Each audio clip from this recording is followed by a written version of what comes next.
Welcome to another chapter of the Dementia Diary, a chronicle of caring. I'm your host and author, Barbara Diamond, sharing with you my true story of caring for a loved one with memory loss. This chapter is titled, The Sinatra Serenade. Hubby used to have a fabulous voice. It was deep and rich and expressive. He was really sorry that he never went into musical theater where he could have enjoyed it to the full. About 10 years ago, hubby and I were frequenting the Hebrew University gym where he was focusing on upper body work, even though he was over 80 years of age. I was trying to stay vertical. He was lifting weights on the machine where one lies down and pushes the weights up from the shoulders. When he went to replace the 200 pounds of weights that were on the rack, it did not hold. It fell directly down onto his neck. I did not see the accident. Someone took the weights off of his neck, and he walked over to the treadmill where I was huffing and puffing afterwards and told me what had happened. He said he was okay, but I wasn't so sure. He was speaking in a faint and hoarse whisper. I called our medical family doctor to get him an appointment that day. Later was all that was available. And as it was available, Dr. M, who I don't want to use names, of course, saw him instead of Dr. N, a regular doctor who was not working that day. So Dr. M told us that it was actually a miracle that hubby had not been killed and that we should have gone to the emergency room of a hospital immediately. He gave us some medication at the time and told us that if he has trouble breathing, wait an hour and give him these pills. I'll never forget that. That was so absurd that I was actually at a loss for a response. But hubby's lifetime of weightlifting had actually served him very well. His muscles in his neck were then so strong that he survived the blow. But unbeknownst to us, he did himself great damage. One vocal cord was damaged and no longer functioned. He could still speak, but he could not sing. We made appointments to discuss surgery with specialists, but there was really no reason to believe that he would be able to return to any reasonable quality of singing voice, and so we deferred. This was a heartbreak for hubby. He repeatedly would say, "I cannot get up into the upper registers anymore." And that was true. You know what? We can't do a great deal with just one vocal cord.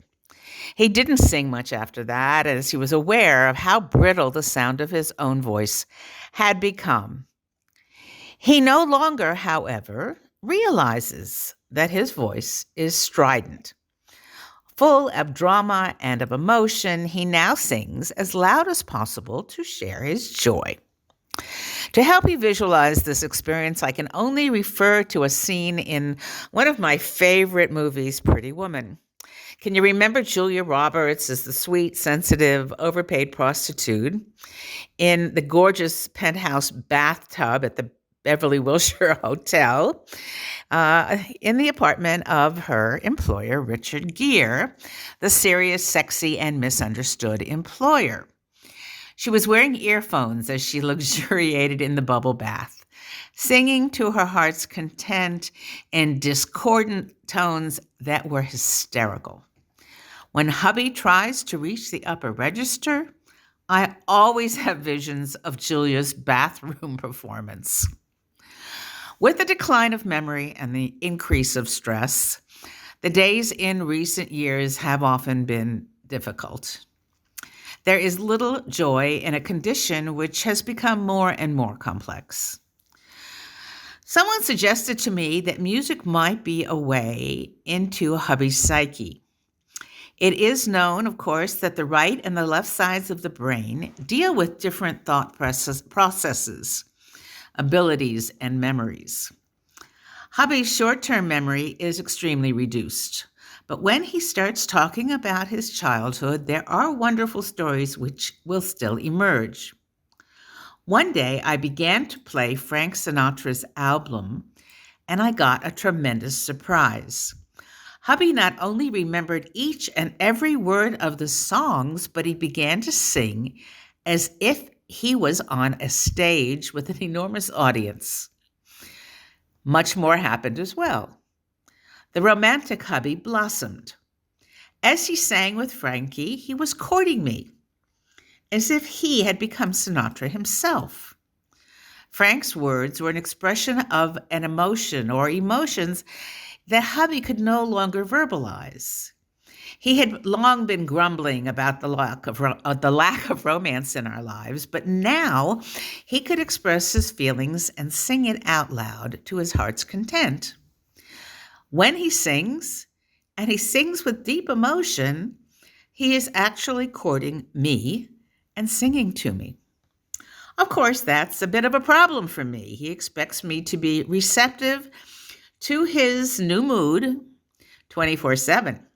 If he is singing along with Sinatra while I am paying bills, answering emails, watching television, cooking in the kitchen, or trying to write lucid chapters in this diary.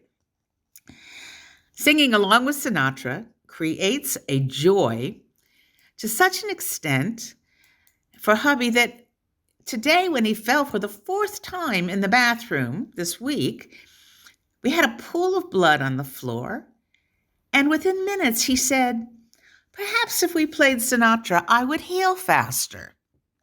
So as I wrote these words, hubby was singing away, enjoying life so much more as a result.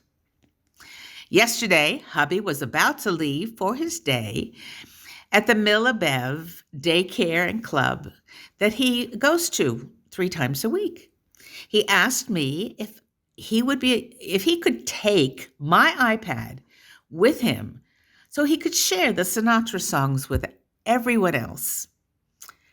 Absolutely not, was my very kind, sensitive, understanding response. No one touches my iPad. I have my priorities intact. Even I have limits. Milabev provides live entertainment and singing opportunities. So during meals, they have their own ways of bringing in recorded music to their attendees. All one needs to do is ask. And my hubby is not at all shy about asking and telling them what he likes and doesn't like. Many dementia sufferers react well to music. It can be full of memories. Frank Sinatra was born in 1915, 12 years before hubby. During hubby's teenage years, Sinatra was a major star and a major heartthrob. A quick look at the films of screaming crowds at Sinatra concerts reveal that there were teenage boys as well as girls who were totally manic at the excitement of seeing Sinatra perform in person. Those memories from our teenage years stay with us forever. And a serenade from Frankie can cure almost anything amiss in the Diamond household. God bless you, Mr. Sinatra. This has been the latest chapter of the Dementia Diary, a chronicle of caring. For additional free resources for caregivers, please go to thedementiadiary.com. I am your host, Barbara Diamond, and I welcome you to join me again next time for another chapter of the Dementia Diary, a chronicle of caring.